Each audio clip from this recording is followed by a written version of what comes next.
आप सभी का स्वागत है। क्विक नोट में वीडियो शेयर कर रहा हूँ, कैपिटल गेन्स के ऊपर है। आप जब प्रॉपर्टी सेल करते हैं, जो मुनाफा आपने बनाया, जो गेन है, it is liable to tax.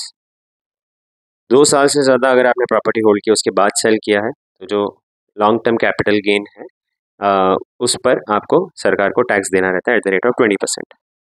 तो एक मेरे पास केस स्टडी आई है जहाँ पर ट्रांजैक्शन की वैल्यू है, सेल प्राइस है 1.02 करोड़ और टोटल कैपिटल गेन उसमें है 96 लाख का आफ्टर इंडेक्सेशन, राइट। तो आफ्टर इंडेक्सेशन 20% की टैक्स की रेट है, जिसके हिसाब से हम सेस ऐड करें तो 19.2 लाख का टैक्स होता है टोटल।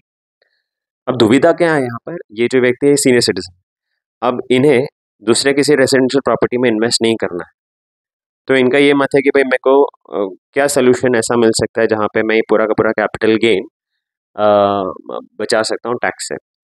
तो अगर हम देखें, एक सेक्शन है सेक्शन 54EC, जिसके तहत आप सरकार के कंपनियों में, सरकारी कंपनियों में, जैसे कि REC, NHI, इनके बॉन्ड्स आप खरीद सकते हैं, right. Capital gain saving bonds आप खरीद के उनमें निवेश कर सकते हैं। बट इधर एक प्रॉब्लम क्या है, प्रॉब्लम यह है कि इसकी एक लिमिट है 50 लाख रुपीज़ तक, इससे ज़्यादा आप निवेश नहीं कर सकते। तो मुझे ऐसा लगा कि अगर समझे इसको हम सेल करते हैं जनवरी 2024 में, तो 1 करोड़ रुपए जो पैसा आएगा, जिसमें 96 लाख का कैपिटल गेन है, अब इसमें 50 लाख हम निवेश करेंगे तो बाकी 46 लाख पे टैक्स देना पड़ेगा, करेक्ट। तो सोल्यूशन ये निकला कि इस फाइनेंशियल ईयर के क्लोजिंग से पहले, मतलब मार्च 31 से पहले 50 लाख के बॉन्ड खरीद लिए जाए एंड तुरंत दूसरे फाइनेंशियल ईयर में, right, in the beginning of the financial year, new financial year, that is अप्रैल 2024, बाकी का 46 लाख का बॉन्ड हम परचेस कर सकते हैं। सो मतलब यहाँ पे लॉ ये कहता है कि with in a financial year आपको 50 लाख की लिमिट है। तो मतलब आप दूसरे फाइनेंशियल ईयर में अनदर बाकी 46 लाख, इस एग्जाम्पल के मुताबिक अगर हम देखें तो बाकी का 46 लाख निवेश किया जा सकता है।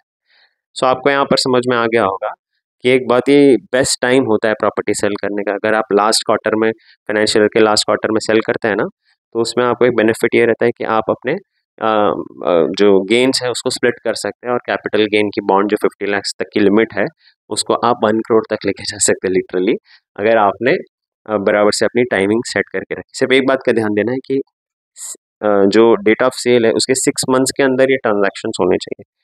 तो 6 मंथ्स तक का ही टाइम लाइन है, ये ज़रा ध्यान में रखना है। So from the date of sale you should buy the bonds within 6 months. तो ये बस बात का ध्यान दीजिएगा। तो ऐसा करके आप क्या कर पाएंगे, समझे, अगर ऐसी कोई आपकी भी नीड है कि भाई आपको प्रॉपर्टी में पैसा नहीं डालना है वापस से, आपको उसको फाइनेंशियल एसेट में रखना है और टैक्स पूरा बचना चाहिए, तो वो पॉइंट ऑफ व्यू से देखें तो ये सबसे बेस्ट सोल्यूशन है। तो इस वजह से मैं कह रहा हूँ कि ये बहुत बेस्ट टाइम है प्रॉपर्टी सेल करने का, अगर आप अपनी कैपिटल गेन्स को टैक्स से बचाना भी चाहते हैं और कोई दूसरे प्रॉपर्टी में नहीं निवेश करते हुए फाइनेंशियल एसेट में ही रखना चाहते हैं, जैसे कि जो capital gain tax saving bond है उसी में आप निवेश करके रखना चाहते हो। तो सबसे बेस्ट स्ट्रैटेजी साबित हो रहा है यहाँ पर। अगर आपको ये इन्फॉर्मेशन यूजफुल लगी हो तो ज़रूर शेयर भी कीजिएगा, और अगर कोई क्वेश्चन है तो नीचे मुझे कमेंट में अवश्य बताइएगा। Thank you so much for watching this video.